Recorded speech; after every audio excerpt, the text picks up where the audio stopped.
Hello guys, আমরা এখন ইট খালি করতে যাচ্ছি। এটা আমরা ইট খালি করতে যাচ্ছি। এটা আমার বর্দা, দাদার নাম রইদুল। এটা আমার ভাইয়ের নাম মহিদুল, আমার নাম হাসানুল। আমরা 3 ভাই ইট খালি করতে যাচ্ছি। এটা আমার 2 নম্বর বলা। তোমরা লাইক করো, সাবস্ক্রাইব করো, আর ফেসবুক করে শেয়ার করো। একটা অনুরোধ করে একটা লাইক খাও ভাই।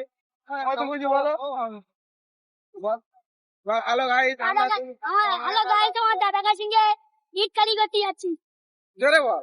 হ্যালো গাইস, আমার দাদার সঙ্গে আমি ইট কালি করতে যাচ্ছি। হাই গাইস, আপনারা দেখা পাচ্ছেন। আপনারা লাইক করুন, শেয়ার করুন, কমেন্ট করুন। আমরা 3 ভাই এখন যাচ্ছি গাড়ি বেশি ফলো করো, ফলো করো, সাবস্ক্রাইব করো। এরকম ভিডিও দেখতে গেলে আরো কমেন্ট করো। আমরা এখন গাড়ি খালি করতে যাচ্ছি। এই গাড়িতে ইট আছে।